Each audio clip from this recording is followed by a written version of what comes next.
Assalamualaikum warahmatullahi wabarakatuh. Perkenalkan, nama saya Ropiah Nabilah dengan NPM 10221065 kelas C1 Akuntansi, Universitas Teknologi Digital. Di sini saya akan menjelaskan tentang pemahaman Ma'rifatul Quran, dosen pengampu Dr. Budi Jatmiko, MSI, untuk memenuhi tugas evaluasi tengah semester mata kuliah Pendidikan Agama Islam 5.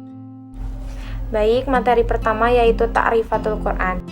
Pengertian Al-Quran. Secara etimologi, Al-Quran berasal dari kata yang sama dengan kata masdar dari qoro'a, kiro'atan, wa Qur'anan. Qoro'a memiliki arti menghimpun, kiro'ah berarti merangkai huruf-huruf dan kata-kata satu dengan lainnya dalam satu ungkapan kalimat teratur. Sebagai masdar dari qoro'a, Al-Quran juga bisa berarti bacaan. Allah Subhanahu wa Ta'ala berfirman, yang artinya kitab yang dijelaskan ayat-ayatnya, yakni bacaan dalam bahasa Arab untuk kaum yang mengetahui. Quran Surat Fussilat ayat 3. Secara terminologi, definisi Al-Quran adalah kalamullah yang merupakan mukjizat yang diturunkan kepada Nabi Muhammad SAW, yang disampaikan kepada kita secara mutawatir dan membacanya bernilai ibadah. Al-Quran merupakan rujukan asal kepada risalah Islam. Barang siapa yang tidak merujuk Al-Quran, bermakna dia jauh dari panduan dan rujukan Islam. Ada 5 unsur dalam definisi ini, yaitu yang pertama kalam Allah, yang kedua mukjizat, yang ketiga diturunkan kepada Nabi Muhammad SAW, yang keempat diriwayatkan secara mutawatir, dan yang kelima membacanya adalah ibadah. Yang pertama ada kalam Allah. Al-Quran merupakan kalam Allah Subhanahu wa Ta'ala yang disampaikan kepada Rasulullah SAW melalui perantara malaikat Jibril. Meskipun kalam atau perkataan juga dimiliki oleh manusia dan jin, malaikat, bahkan hewan, tentu saja kalam Allah Subhanahu wa Ta'ala berbeda dari kalam makhluk.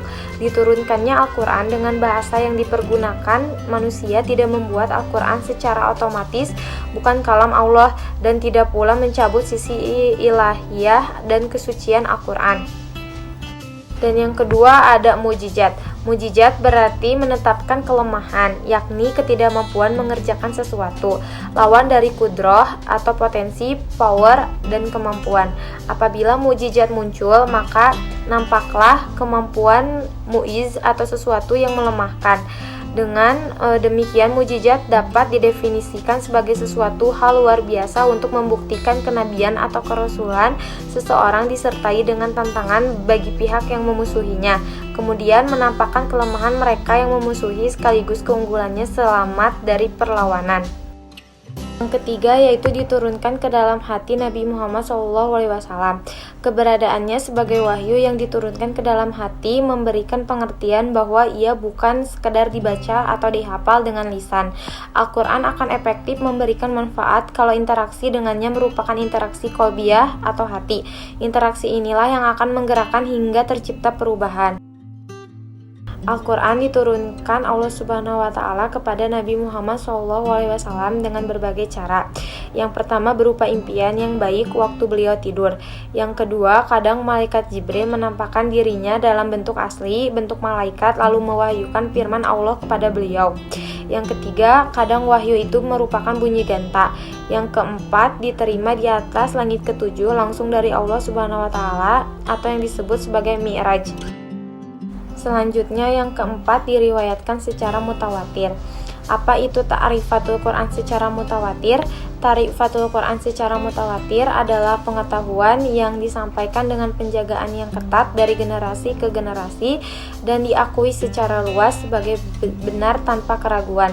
Mutawatir dalam periwayatan Al-Quran adalah bentuk ins al-fa'il dari tawatara, ya tawataru, tawatur, yang menurut bahasa berarti sebagian mendatangi jejak sebagian lainnya secara sendiri-sendiri tanpa terputus. Metode periwayatan Al-Quran. Yang pertama ada metode hifz atau penghafalan dalam hati. Yang kedua ada perawi dan para hufaz Al-Quran di zaman Rasulullah SAW. Ketiga ada metode rams atau penulisan dalam mushaf. Yang keempat ada metode kiroat atau pembacaan. Dan yang terakhir ada metode tasjil atau perekaman. Yang terakhir, yang kelima, membacanya bernilai ibadah. Dalam setiap huruf Al-Quran yang kita baca memiliki nilai ibadah yang tiada terhingga besarnya. Dan inilah keistimewaan Al-Quran yang tidak dimiliki oleh apapun yang ada di muka bumi ini. Makna ibadah dalam membaca Al-Quran yaitu kontak langsung dengan Allah. Yang kedua, bentuk penghormatan. Dan yang ketiga, penyucian diri. Materi selanjutnya yaitu Asmaul Quran. Yang pertama ada Alkitab atau buku. Alkitab yang berarti tertulis atau yang ditulis. Ini menunjukkan bahwa wahyu itu dirangkum dalam bentuk tulisan yang merupakan kumpulan huruf-huruf dan menggambarkan ucapan sesuai dengan firman Allah dalam surat Al-Anbiya ayat 10 yang artinya telah kami turunkan kepadamu Alkitab yang di dalamnya terdapat sebab-sebab kemuliaan bagimu. Yang kedua ada Al-Huda atau petunjuk. Yang ketiga ada Ar-Rahmah atau rahmat. Allah Subhanahu wa taala berfirman dalam Quran surat Al-Imran ayat 138 yang artinya Al-Quran ini adalah penerangan bagi seluruh manusia dan petunjuk serta pelajaran bagi orang-orang yang bertakwa. Selanjutnya ada An-Nur atau cahaya, ada Ar-Ruh atau ruh, ada Asy-Syifa atau obat, ada Al-Haq atau kebenaran, ada Al-Bayan atau penerang, ada Al-Mau'idah atau pelajaran, dan ada Al-Busyra berita gembira, dan terakhir Az-Zikir atau pengingat pemberi peringatan. Di antara penamaan itu yang paling populer adalah Al-Quran dan Alkitab. Dinamakan Alkitab karena ia ditulis dengan pena. Kedua nama ini menunjukkan makna yang sesuai dengan kenyataannya, di mana wahyu itu dirangkum dan dipelihara dalam bentuk tulisan serta tersimpan di dalam dada manusia dalam bentuk hafalan sejak pasca Nabi SAW sampai sekarang. Pokok ajaran yang terkandung dalam Al-Quran adalah sebagai berikut.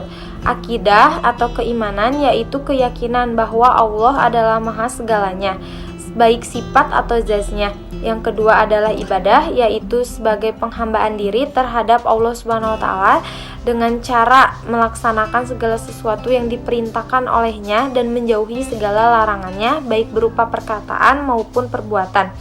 Yang ketiga yaitu akhlak, yaitu budi pekerti yang baik, suatu tindakan yang menciptakan hubungan baik dan seimbang dalam bermasyarakat. Dan yang terakhir adalah hukum, yaitu ketentuan-ketentuan yang mengatur hubungan manusia dengan Allah Subhanahu wa taala, hubungan manusia dengan manusia, dan hubungan manusia dan alam. Materi terakhir yaitu Muqtado al-Iman bil Quran, berhubungan erat dengan Al-Quran. Yang pertama, belajar dan mengajarkan serta membacanya. Al-Quran sebagai bacaan sempurna bagi umat Islam yang memiliki kaidah tertentu dalam membacanya, mulai dari penyebutan huruf-hurufnya, panjang pendeknya, tebal tipisnya, serta ketentuan makhrajil hurufnya perlu dipelajari dan diajarkan secara tekun dan sungguh-sungguh. Belajar Al-Quran mencakup upaya mempelajari cara membacanya, terjemah dan memahami hukum-hukum, pelajaran-pelajaran, petunjuk-petunjuk yang terkandung di dalamnya. Yang kedua yaitu memahami dan mentadaburi isinya. Tadabur dalam arti merenungkan makna-maknanya, merealisasikan pemikiran, prinsip-prinsip dan berbagai konsekuensi yang muncul, sehingga dalam mengamalkan Al-Quran dengan ittiba atau mengikuti sunnah Rasulullah SAW. Kaum muslimin harus memahami dan mentadaburi Al-Quran ini untuk mendapatkan hikmah, keberkahan dan pelajaran dari firman-firmannya. Selanjutnya yaitu melaksanakan.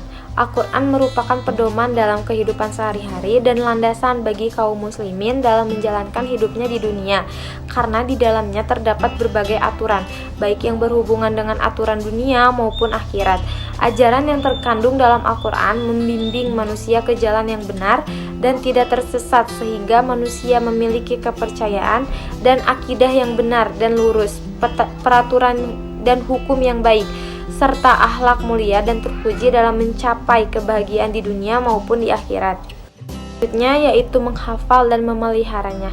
Setelah membaca, mempelajari dan mengamalkan, yang tidak boleh kita lupakan adalah hifdzan. Selanjutnya ada mentarbiyah diri dengan Al-Quran. Selanjutnya menerima dan tunduk dengan hukum-hukumnya. Selanjutnya menyeru orang kepadanya. Dan yang terakhir yaitu menegakkannya di muka bumi. Baik, cukup sekian pemaparan materi dari saya. Mohon maaf bila ada salah kata. Terima kasih. Wassalamualaikum warahmatullahi wabarakatuh.